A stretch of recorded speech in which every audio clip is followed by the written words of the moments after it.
favorite section. This is the one we're going to have some fun on, ignition. And I can just see Adam's Family, where you got Uncle Fester and the two kids, and they flip the page, stabs. So ignition. This is the low-hanging fruit for so many vehicles out there, because the ignition is not going to cost a lot of money. Engine building, head porting, manifolds, that's big bucks. But ignition is affordable. If you want to try something, that first thing that you try, you want to just get a taste of success. This is a very easy and inexpensive place to start with. So when we look at ignition systems from like 60 years ago, you had your distributor, and it had points and condenser in there, and then you had a cap and rotor, and then you had your ignition coil, but on the way to the ignition coil you had your ballast resistor that kept the coil from burning up, and then you had your coil wire, distributor cap and rotor, and then your secondary wires going to a spark plug. That was a lot of stuff. In the early 70s they got rid of the points and condenser. They used electronic transistor switch to drive the coil. Well, now points lasted what, 12,000–15,000 miles. Now with the electronic ignition, your first tune-up was typically 30,000–35,000 miles when the spark plugs were due to be changed. And then they got rid of the distributor, went with distributor-less ignition with coil packs. Now we have coil on plug. We don't even have ignition wires on the new cars. The coil goes right on the spark plug. So some of the newest vehicles, this won't be the lowest hanging fruit. The latest technology in ignition, I am like all giddy over, is ionic feedback. We have a feedback system for the air-fuel ratio with the oxygen sensor. If we're too lean, we have high exhaust content. If we're too rich, we have low exhaust content. And that is a sensor in the exhaust that can guide the ECU to richen it up, lean it out, and account for different temperatures, humidities, aging fuel pumps. It's a feedback system.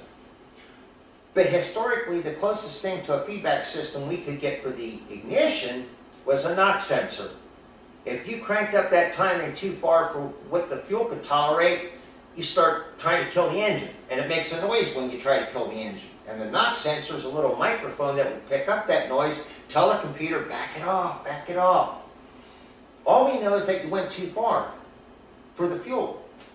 Larry Widmer, did I mention that name before, Larry Widmer? Larry Widmer did a test where he took his, custom tailored engine and he put a knock sensor on there. And he started out dialing in the timing for best power. That critical crank angle we talked about in the combustion section. And then he started advancing the timing until he could get the knock sensor to trigger. And it was like 20–25 degrees too much timing advance. So the knock sensor is not really a good indicator. If you've got a good efficient engine and you trigger that knock sensor, you are so far advanced that it's just stupid ridiculous. So ionic feedback literally turns the spark plug into a feedback sensor when it's not firing. And the way that works is coil fires, boom. Now, air is a good insulator. So the electrodes of your spark plug in air show an open resistance. But if you had a fire between those, fire is active ions and it is somewhat conductive.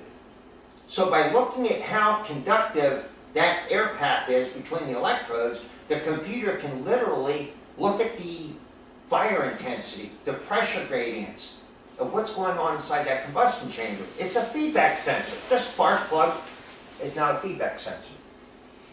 And if you have something with ionic feedback, it's that new, then you have to kind of be careful what you do with the ignition system, because it may not work the way you thought. Anyways, a lot of vehicles still have ignition wires. So let's start with ignition wires. This is a Napa Belden resistive ignition wire. If you go to the Napa store, or any auto parts store for that matter, and you get a set of ignition wires for your vehicle, it will be resistant. And 1,000 to 1,200 ohms per foot is considered the standard. The longer, the more resistance. This is a solid core ignition wire.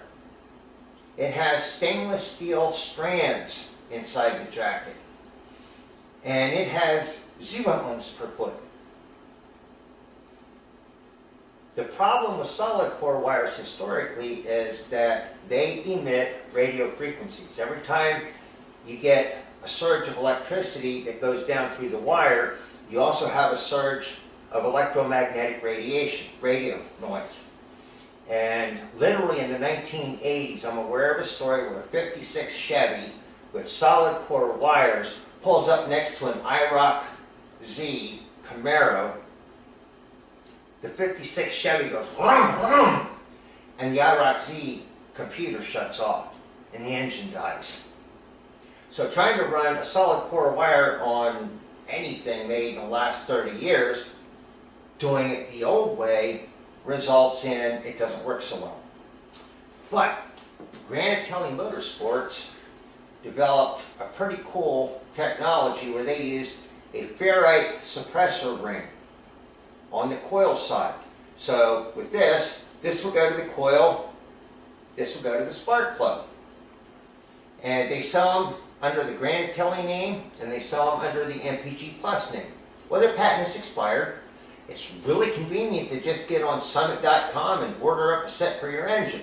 But if you're rebuilding or modifying like a lawnmower, no, Granite Telly doesn't make the wire. Or you have some oddball 93 IROC RT with a Lotus engine. Chances are they're not going to have the wire and you have to make your own. So a little bit later we're going to actually build an ignition wire, and I'll show you how you can make your own.